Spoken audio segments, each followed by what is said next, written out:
Terça-feira, 9 horas da manhã, nós também temos doutrinário. Inclusive, amanhã nós estaremos trabalhando com o tema Convite à Educação. Teremos o nosso companheiro José Mendes fazendo a palestra.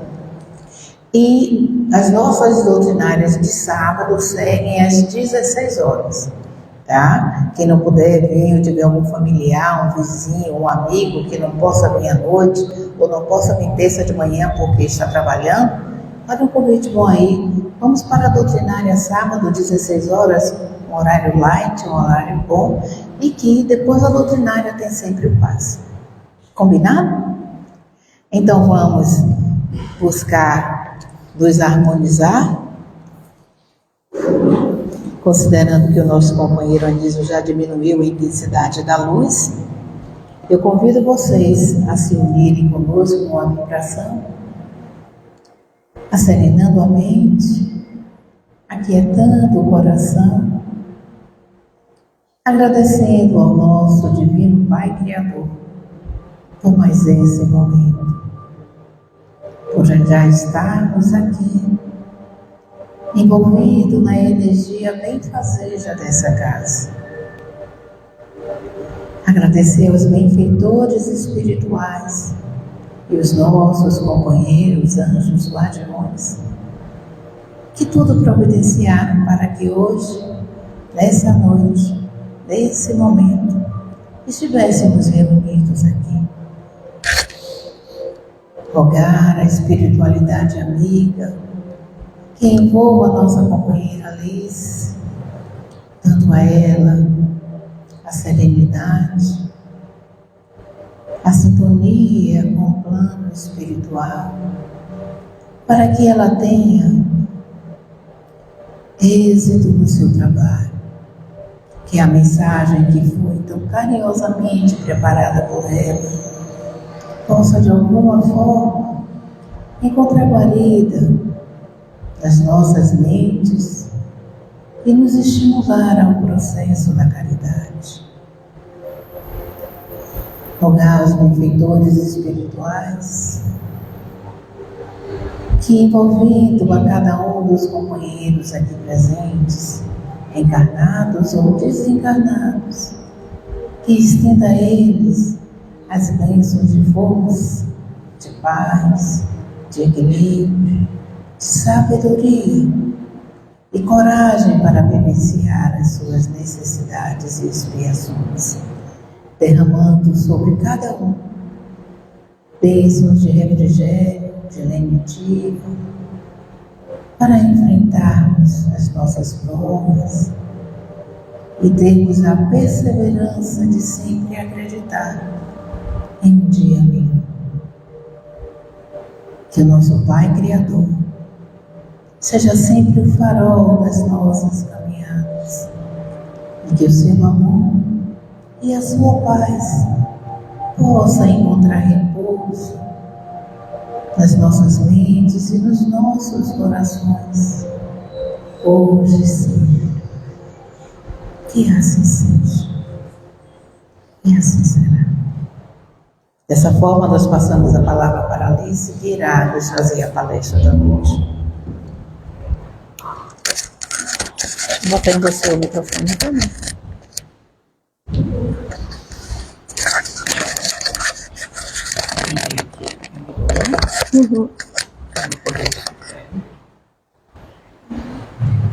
Olá, gente, boa noite. Que coisa linda ter vocês aqui, estar aqui, né, nessa casa que é um posto de emergência, um hospital de almas, um educandário que acolhe a todos nós encarnados e aos nossos companheiros desencarnados com tanto amor, né, e com tanta misericórdia. Bom, hoje a gente vai falar sobre algo que eu confesso inicialmente que achei que fosse muito fácil falar sobre: caridade. Quando eu pensava, né, não, vamos falar sobre caridade, eu achava que estava tudo certo, que ia ser muito tranquilo. Mas quando a gente para pensar um pouquinho sobre caridade, a gente vê que não é à toa que ela é uma das bases que está fundamentada no Espiritismo. Bom, o tema de hoje está nesse livro aqui que Cida falou no início. Eu sempre gosto de... Esse está bem velhinho. Eu sempre gosto de trazer, o livro fonte. Pode deixar acesa. Eu sempre gosto de trazer um livro fonte para a gente saber de onde foi que a gente bebeu, pelo menos para ter a ideia inicial da nossa fala. E esse livro, ele é do Divaldo Franco, trazido por Joana de Ângeles, ditado para ele por Joana de Ângeles. E ele traz muitos convites. São, se eu não me engano, 50 convites. E quando Cida falava, eu pensava... Todo início de ano, nós fazemos planos. Começamos no final, do ano. A gente faz planos, a gente se prepara, a gente promete um monte de coisas. E a maioria dessas coisas estão relacionadas a um ponto, que é a mudança. Eu vou mudar isso, eu vou mudar aquilo... Eu vou ser menos colérica, eu vou ter mais paciência, vou ser menos raivosa, eu vou iniciar uma atividade física, vou malhar, vou fazer dieta. A gente faz várias promessas. Vou estudar mais para passar de ano ao final do ano sem precisar ir para recuperação. Vou ser mais paciente com a minha esposa, vou ser mais paciente com o meu companheiro, com o meu marido, com os meus filhos. A gente faz muitas promessas. E todas essas promessas perpassam pela mudança. E aí eu queria que vocês me respondessem assim, com a primeira coisa que viesse à mente. É fácil ou é difícil mudar? Quase que não, ninguém disse que é fácil. Quem acha que é difícil mudar, levanta a mão. Só para eu ter não tem vergonha não, viu gente, porque eu sou professora, eu nunca falo sozinha. E quem acha que é fácil? Ninguém achou que é fácil? Será que é difícil mudar? Será que a doutrina espírita fala para a gente sobre mudança? E o que é que mudança tem a ver com caridade, Alice? Vamos descobrir, vamos pensar um pouco sobre isso. Bom,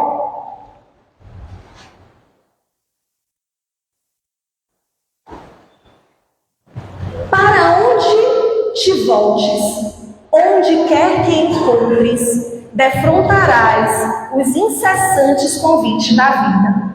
É a primeira frase que está aqui nesse livro de Joana. E ela diz o seguinte: onde quer que eu vá, para onde quer que eu volte, eu receberei incessantes convites para a vida. Mudar é fácil ou difícil? Difícil, Vocês disseram que é difícil. Tem convites à mudança? Recebemos esses convites? Quem esse ano de 2024 já recebeu convites de mudar? Acho que todos. Todos nós já recebemos convites à mudança. E quem de nós conseguiu começar o processo de mudar? Precisa responder. Essa é individual. Será que a gente já começou o processo de mudar? Vamos parar para pensar um pouquinho sobre isso. Bom, e aí, no convite à caridade, Joana de Ângeles, ela traz um trechinho de uma parábola de Jesus que diz o seguinte: um homem tinha... Eu vou contar para vocês, tá? Eu estou saindo do foco aí,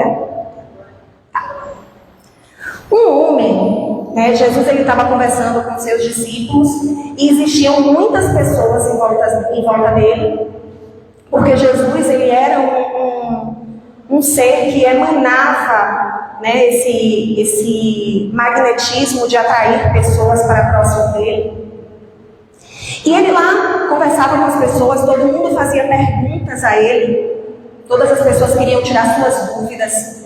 E Jesus, ele ensinava aquelas pessoas, e aí a gente precisa trazer historicamente quem eram aquelas pessoas, não é? Eram pessoas, em sua grande maioria, formadas por pescadores, por pequenos agricultores, por pastores de ovelhas, pessoas que muitas vezes não sabiam ler, não sabiam escrever.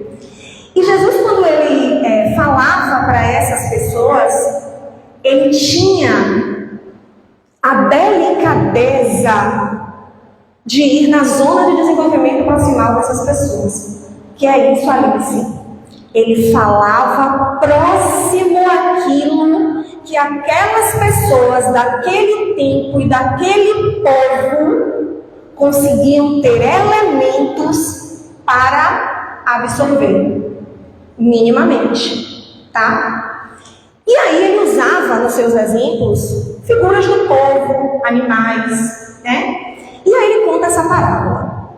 Ele disse o seguinte, que existia um senhor que tinha 2 filhos. E esse senhor era dono de uma vinha. Era dono de uma vinha. Ele tinha lá sua vinha. E ele chama o primeiro filho e diz assim: filho, vais hoje trabalhar na minha vinha? O filho mais velho olha para ele e responde: sim, senhor, meu pai, eu vou. Mas aí ao longo do dia esse filho se distrai, vai fazer outras coisas e não vai trabalhar na vinha. E aí ele chama o filho caçula e ele diz o seguinte: filho, vais hoje trabalhar na vinha? E o filho caçula olha para ele e diz: não, senhor, não irei. Mas ao longo do dia, esse filho, ele se arrepende de ter dito não ao pai. E ele resolve ir trabalhar na vinha. E aí Jesus pergunta para aquelas pessoas: qual dos 2 filhos agiu corretamente? Cândida já soprou aqui, ó, nenhum dos 2. Se a gente for parar para pensar e fazer uma analogia com o que a gente tem de elementos nessa parábola, trazendo para o nosso dia a dia, quem seria o Senhor, esse dono da vinha? Quem seria que convoca ao trabalho? Deus. Quem seriam os filhos? Nós. E o que seria a vinha? Oi? O nosso dia a dia, o que mais? O que seria a vinha? A vida, as oportunidades que nós temos todos os 365 dias do ano, 366 esse ano, as oportunidades, as nossas situações do dia a dia, esse campo de trabalho, esse campo de serviço. Não é? E aí?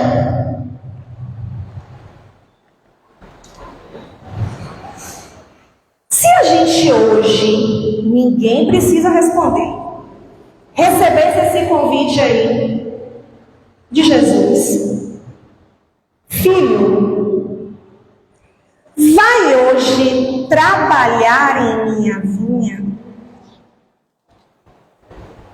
Ninguém vai responder, mas eu quero que vocês respondam para vocês mesmos. Quem de nós está pronto? Ou melhor, vou mudar a pergunta. Quem de nós está disponível para trabalhar na vinha do Senhor?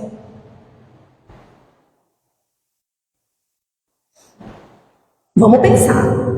Eu quero hoje que a gente faça um exercício de refletir. Eu sempre digo isso para vocês.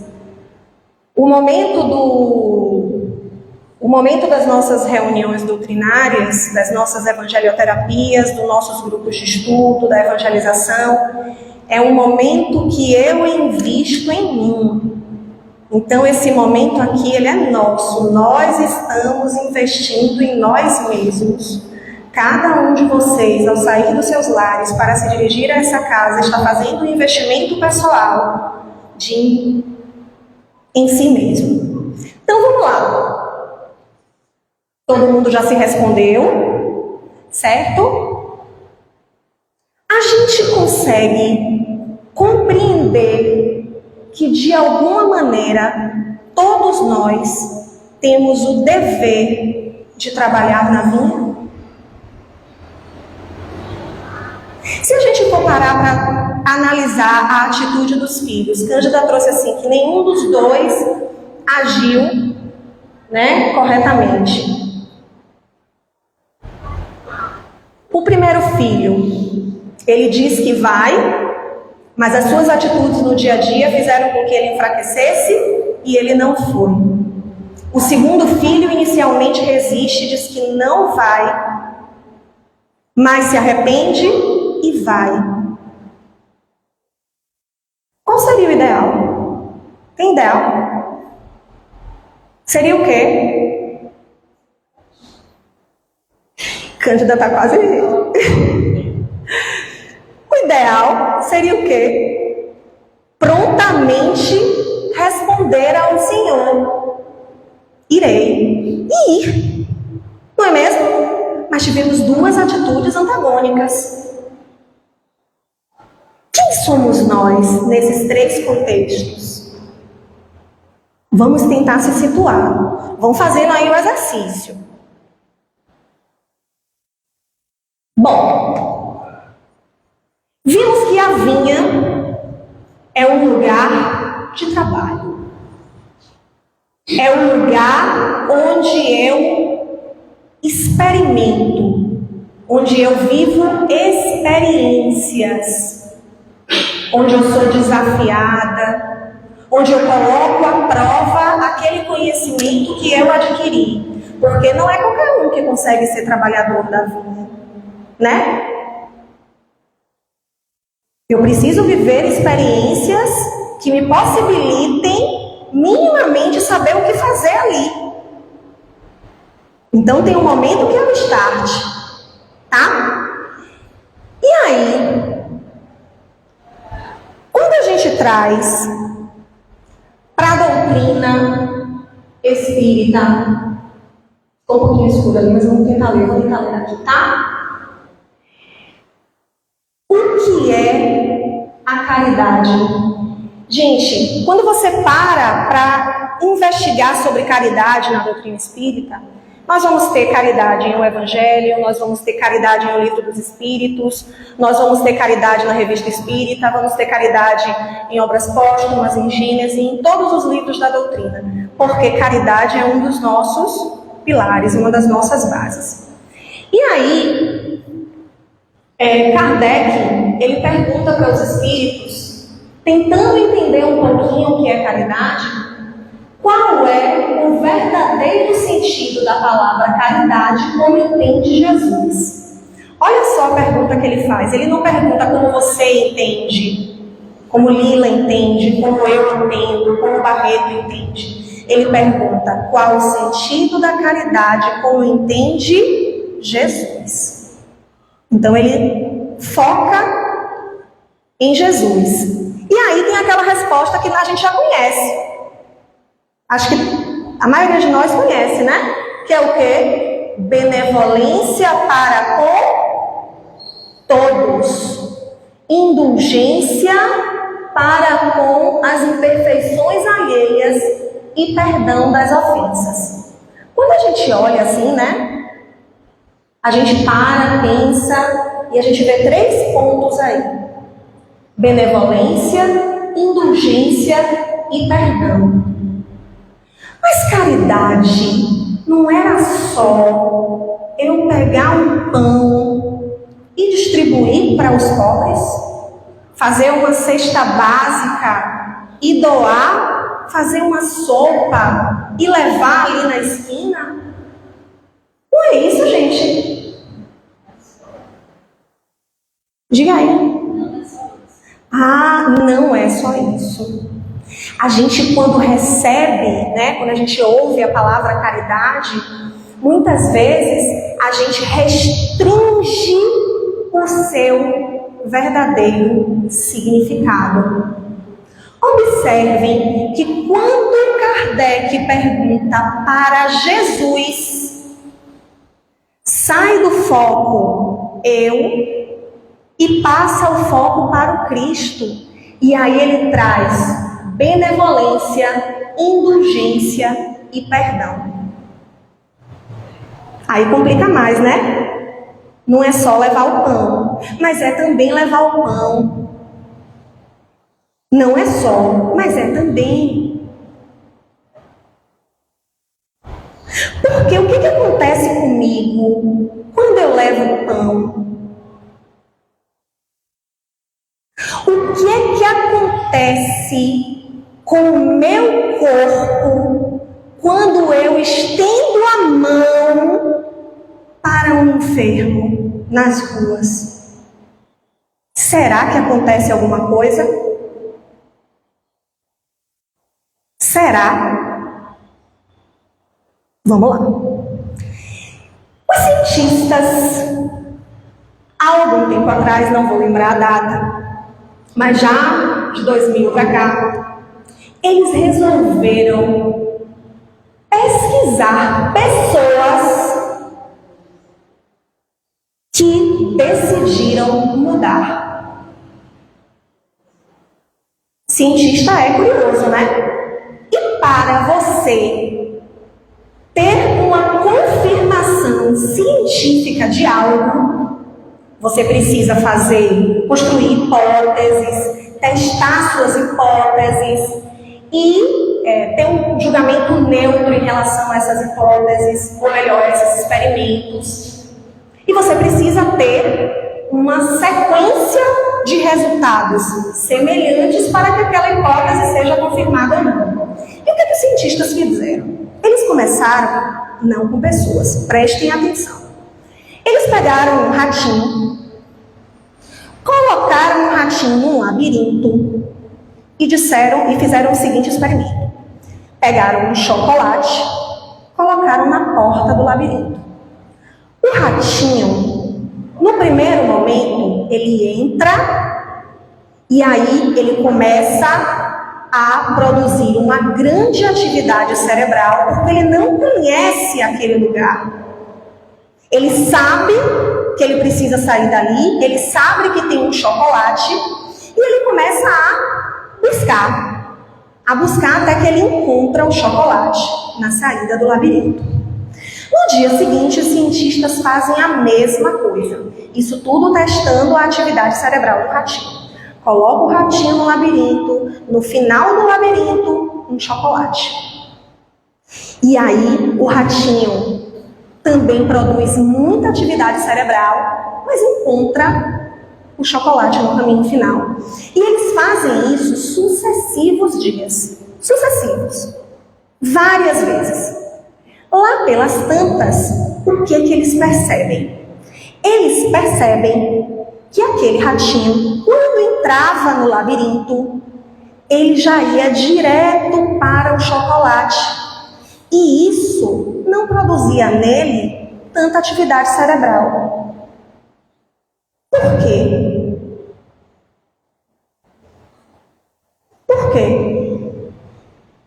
Porque ele tinha aprendido.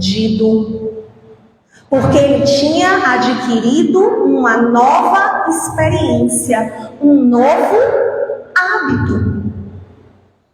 E aí os cientistas ficaram intrigados. Olha, a atividade cerebral nos ratinhos, será que com as pessoas funciona da mesma forma?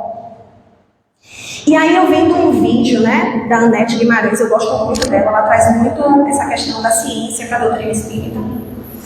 E aí a Anete diz o seguinte, que eles quiseram fazer essa experiência com pessoas.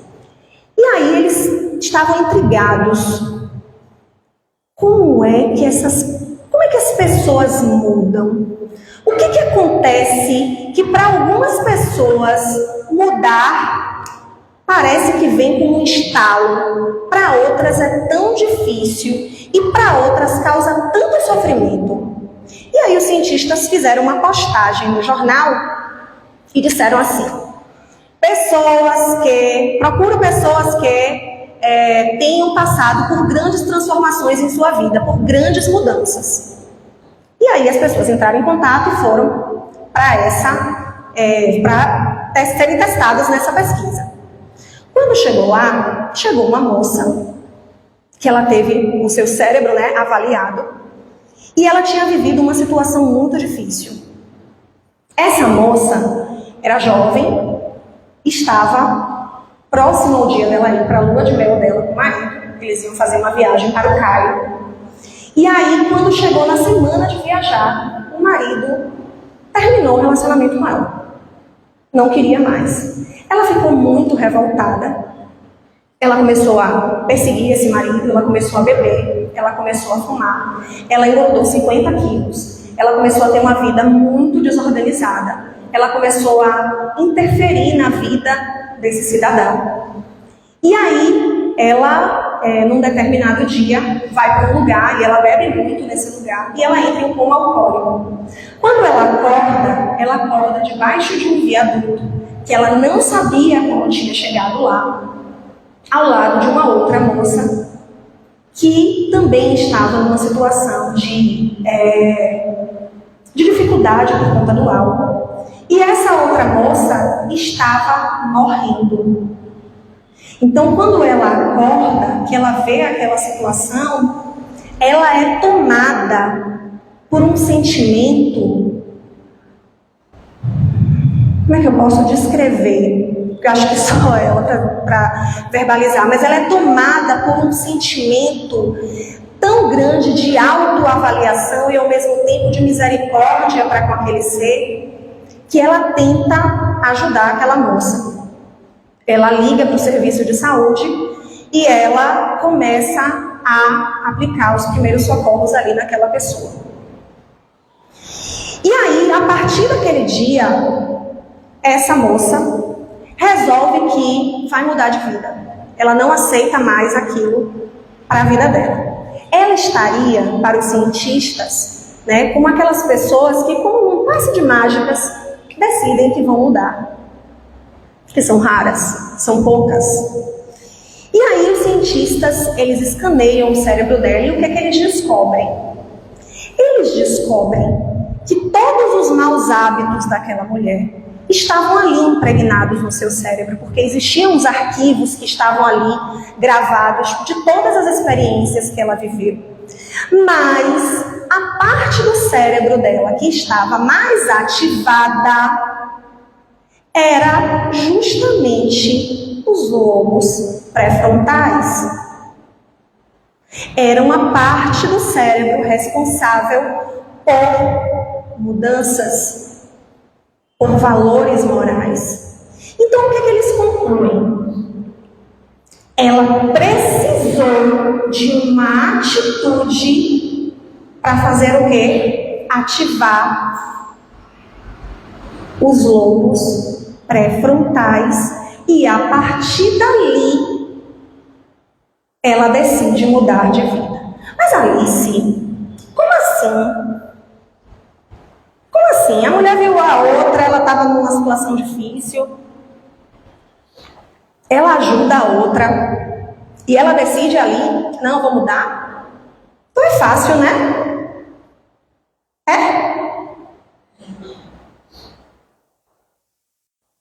É fácil ou não é fácil? Vocês disseram que não. Vamos lá, deixa eu explicar. André Luiz, no livro, se eu não me engano, Mensageiros, não vou lembrar agora, ele traz que essa área do nosso cérebro, os lobos pré-frontais, eles são responsáveis por todo esse nosso processo de evolução moral. É através do lobo pré-frontal que é ativado em nós sentimentos como misericórdia, empatia, benevolência, indulgência. Então, aquela moça, naquele momento, ela ativou, por conta de um sentimento de misericórdia, esse lobo pré-frontal. E como no nosso cérebro as áreas estão todas interligadas, o que foi que ela fez? Ela disparou uma reação química em seu cérebro, a partir do momento em que ela ativa essa região. E quando essa região é ativada, nós ficamos mais focados e tomamos decisões mais assertivas.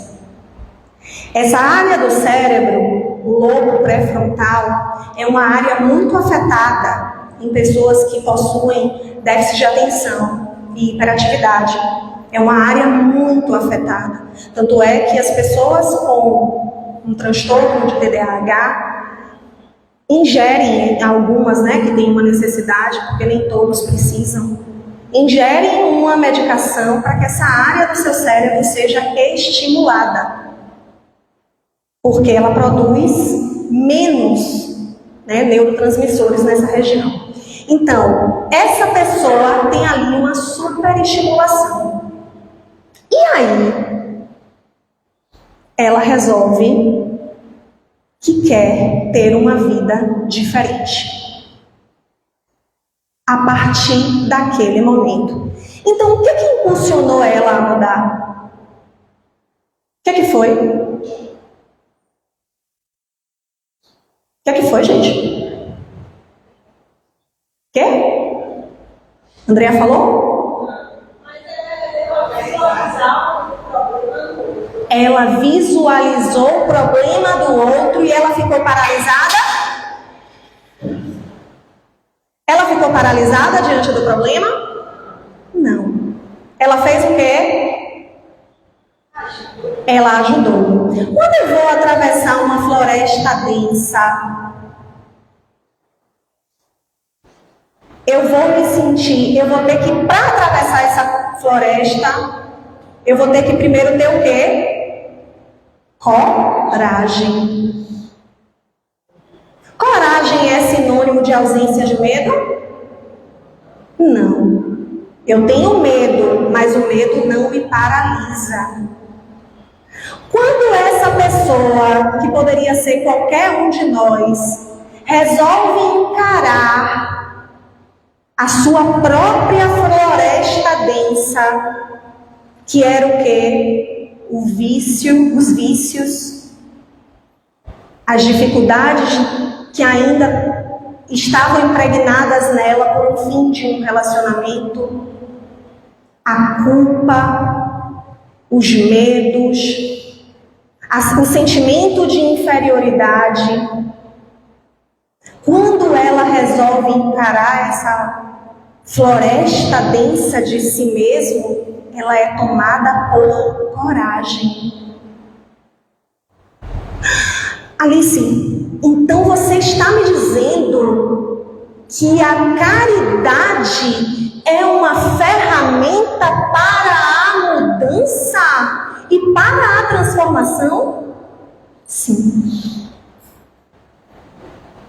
Sim, meus amigos, a caridade é uma ferramenta para provocar mudanças e transformações. E não sou eu que estou dizendo isso, é a ciência. Por quê? Porque ela traz gatilhos que mudam a química do meu cérebro. E mudando a química do meu cérebro, não magicamente, eu fico mais resistente, eu me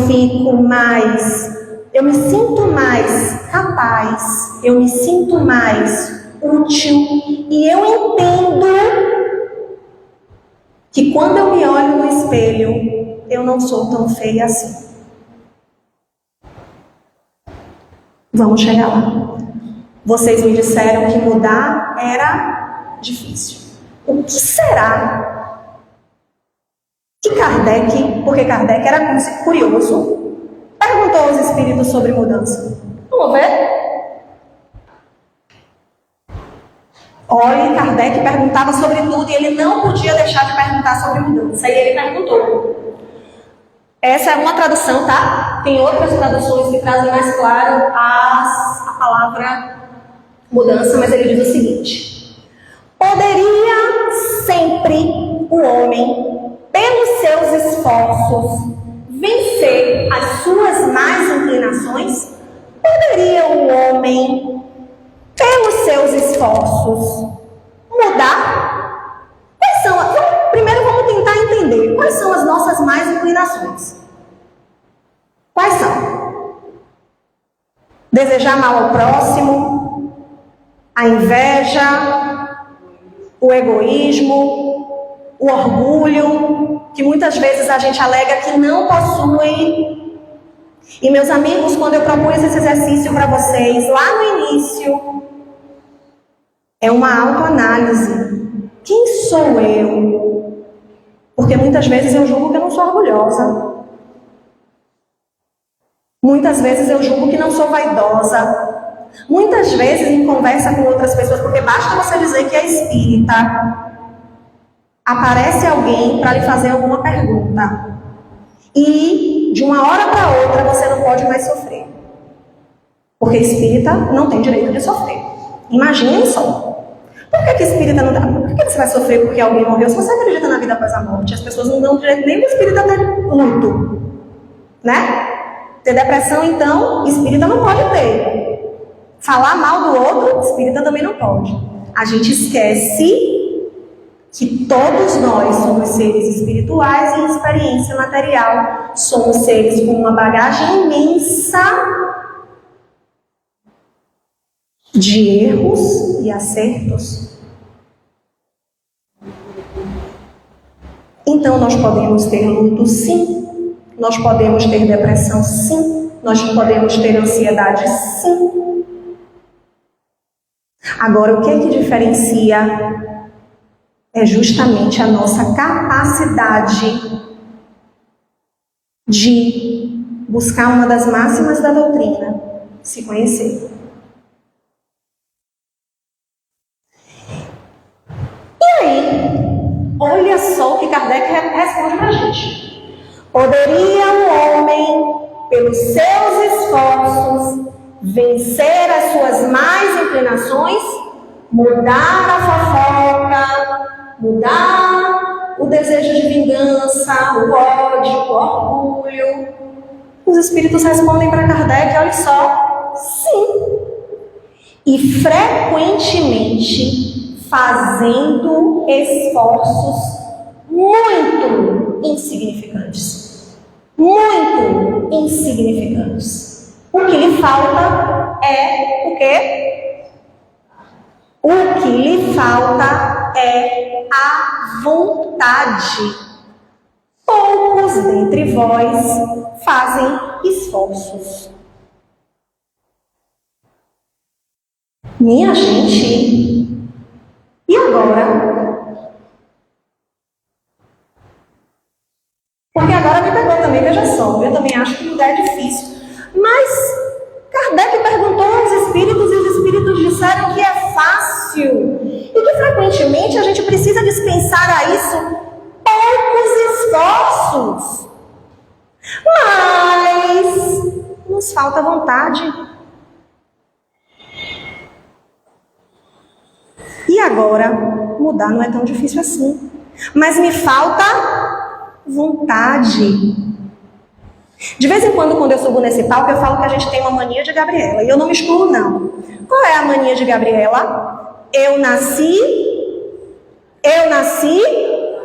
vou morrer.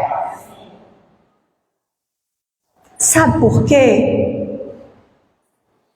Porque quando a gente tem a floresta densa para enfrentar, a gente se paralisa com medo. Que floresta densa é essa? Nós mesmos. Quem somos? A gente permite que o medo nos paralise. Mas Alice, veja só, mudar não é fácil. Mudar é difícil. Kardec está dizendo que é fácil. Que eu preciso fazer esforços, que eu preciso ter vontade. Esforços em quê? No exercício do bem. No exercício do trabalho na vinha.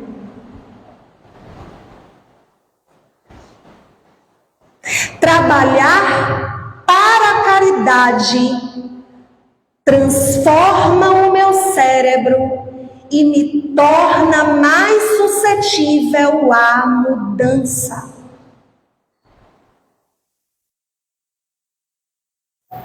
Me faz entender que o outro possui dores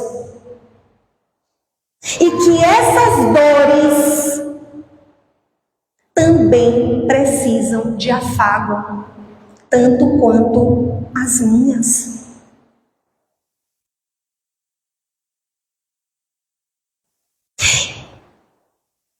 E com isso, a gente para pensar um pouquinho. Quando acontece uma grande catástrofe, um deslizamento de terra, quando noticiam na mídia aquele deslizamento, alguns de nós somos tomados ao ver aquela notícia de quê? De compaixão.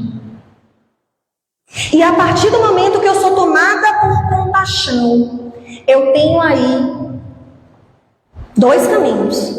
Poderia ter até mais. Permanecer sem ação ou agir. E a caridade proposta por Jesus é a caridade com ação. É a caridade que provoca em nós mesmos mudanças, de enfrentar os nossos próprios desertos, as nossas próprias florestas. Eu achei que essa ilustração de um processo de metamorfose tem muito a ver com o que a gente está trazendo hoje, com caridade. E eu confesso para vocês que eu nunca tinha pensado sobre isso. Porque olha só, se a caridade me impulsiona a mudar, porque traz em mim mudanças no meu psiquismo, então, se eu mudo, eu me transformo.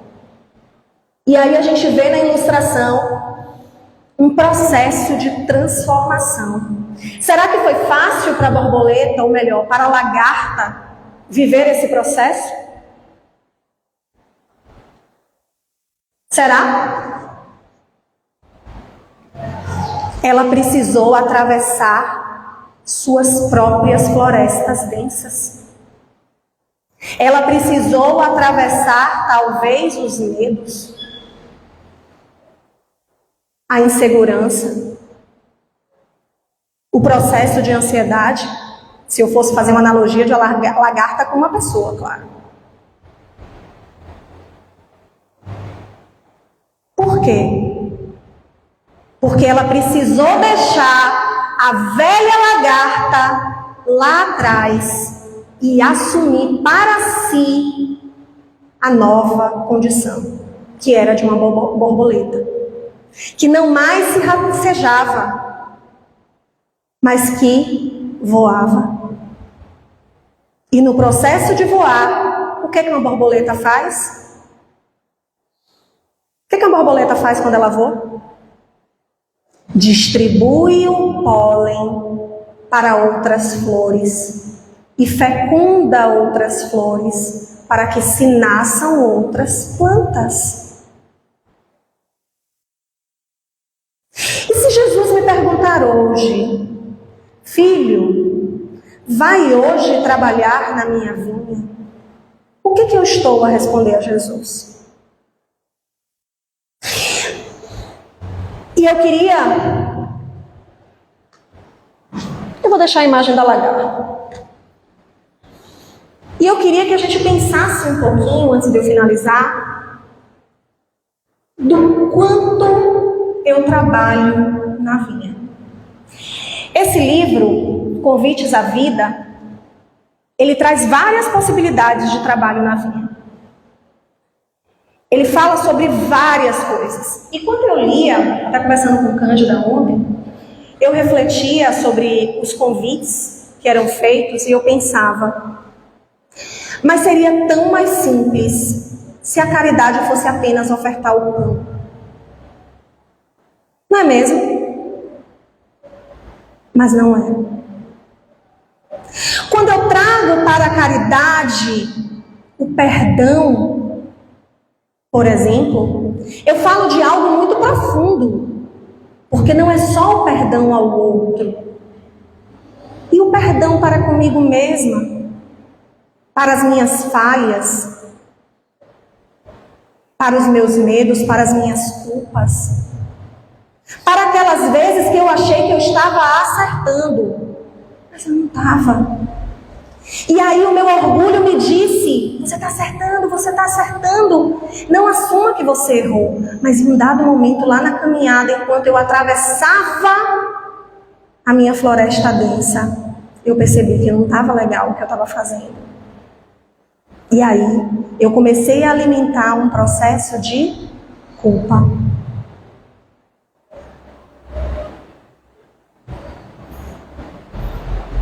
E aí, como é que eu estou nessa vinha? Como é que eu estou olhando para o meu semelhante? Eu buscava ontem o significado de indulgência, benevolência e perdão no dicionário. E todas as três palavras tinham um significado em comum: bondade. Indulgência, bondade. Benevolência, bondade. Perdão, bondade. Eu preciso ser indulgente com o outro e comigo. Eu preciso perdoar ao outro, mas primeiro eu preciso perdoar a mim. Meus irmãos, se eu fosse fazer uma proposta hoje de reflexão, a proposta seria: se ainda é difícil para mim mudar de atitude e trabalhar na vinha do Senhor para o meu semelhante, que eu comece a trabalhar na vinha do Senhor comigo mesma. Porque a máxima do Cristo é amar ao próximo como a si mesmo. Eu não tenho condição de amar ao meu próximo se eu não me amo. Esse sentimento que eu posso nutrir pelo outro pode ser uma paixão avassaladora ou não, mas ele só vai ter de fato amor a partir do momento que eu olho para dentro. Precisamos mergulhar dentro de nós e entender que precisamos também ser semeadores. Porque muitas vezes a gente se paralisa nesse movimento de olhar para dentro, com medo de enfrentar a mata densa. Nos falta coragem. Nos falta essa coragem, ainda que com medo, mas que necessita de ação. Que possamos rever esses convites que nós recebemos o tempo todo do Cristo. Que possamos ser maleáveis no investimento constante de transformação. Que não sejamos eternas Gabrielas, que nascemos assim e morreremos assim. Que a gente possa sair daqui hoje pensando o que é que eu tenho feito dos convites que eu recebo da vida. O que é que eu tenho ofertado ao Senhor? Que filho é esse que eu sou quando Ele me chama para trabalhar em sua vinha? Porque Ele nos chama o tempo inteiro, o tempo todo. Quando a gente entra nesse centro, a gente chega lá na recepção, alguém nos convida a fazer alguma coisa.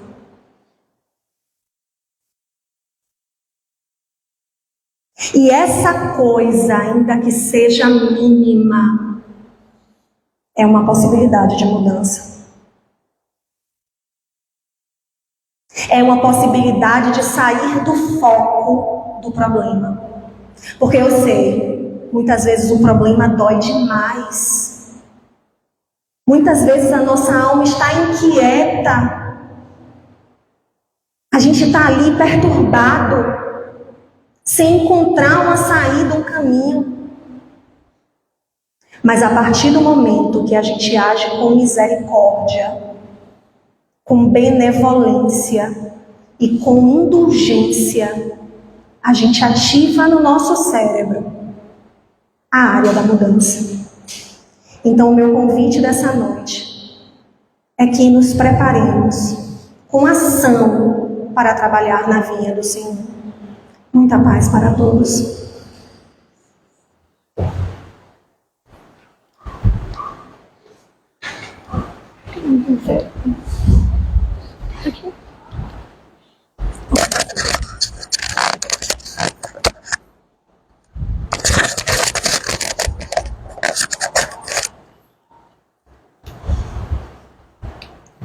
Bem, fica aí o convite, né? A reflexão diante das colocações da nossa companheira Alice, a quem agradecemos esse mergulho, essa imersão que ela nos levou para esses convites da vida que nos são apresentados todos os dias, que são convites para a transformação moral, para a autotransformação, para a autoiluminação. Alguns deles também nos levam ao processo do auto-amor e do auto-perdão. Mas tudo são caminhos e oportunidades de aprendizagem, de crescimento e de evolução.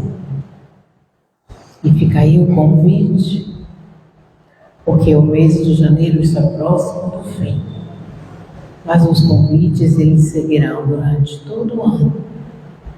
Porque o ano só é novo quando nós nos permitimos ser novos também.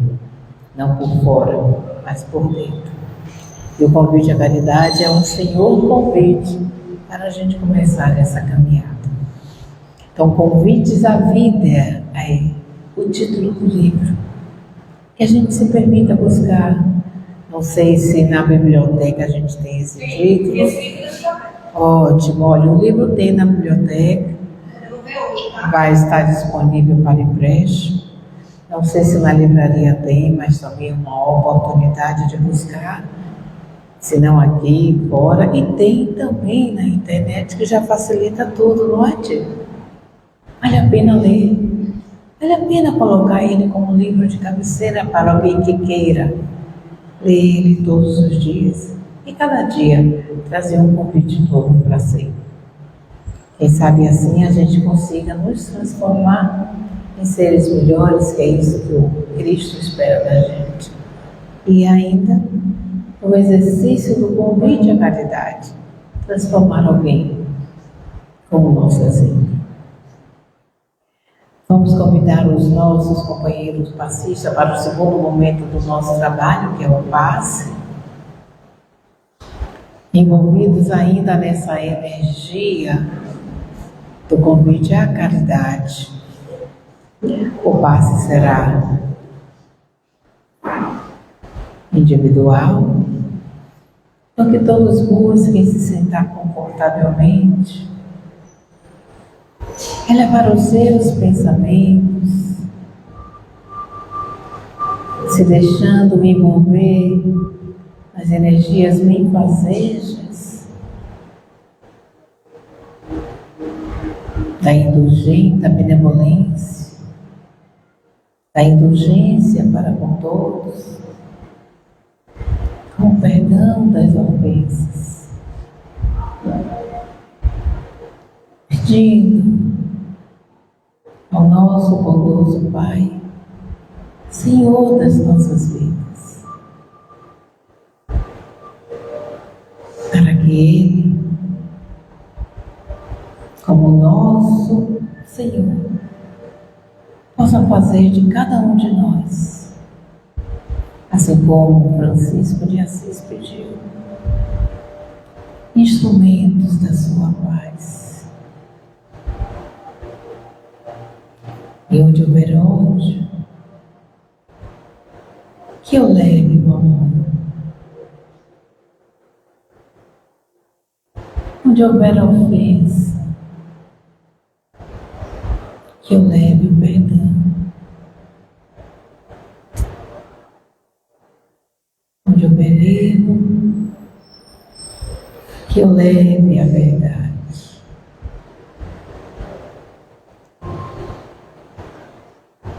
Onde houver desespero, que eu leve a esperança. Onde houver discórdia, que eu leve a união. Aonde houver tristeza, que eu leve a alegria.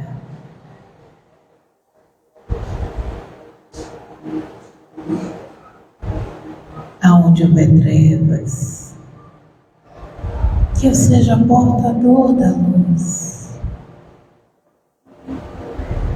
E aonde houver dúvida, que eu leve a fé. Senhor, permita-nos que um dia consigamos consolar mais do que ser consolado, compreender mais do que ser compreendido, e assim amar mais do que ser amado, entendendo que é dando que se recebe, que é perdoando que se é perdoado, e é morrendo que renascemos para a vida eterna. E dessa forma, certos do vosso amor por cada um de nós, que nos ampara e nos fortalece, agradecemos a oportunidade do aprendizado de hoje, rogando que seja sempre o farol da nossa caminhada, iluminando as nossas consciências para buscarmos viver em um mundo de paz, de amor e de caridade, esperando que esse seu amor e essa sua paz, primeiramente, encontre guarida verdadeira, individualmente em nós, porque só assim poderemos ser conhecidos como filhos de Deus. E dessa forma, pedimos a sua licença e permissão para finalizar a nossa atividade na noite de hoje, preenchidos de gratidão, rogando a vós que derrame as tuas bênçãos sobre todos nós, sobre a nossa querida Alice, multiplicando todos os talentos que tu nos destes, para que assim sejamos verdadeiramente instrumentos seus. Gratidão, e que assim seja. Muito obrigada. Agradecemos a presença de todos, agradecemos a companhia dos nossos companheiros que nos acompanham nas redes sociais e desejamos a vocês um bom retorno aos vossos lares. Obrigada.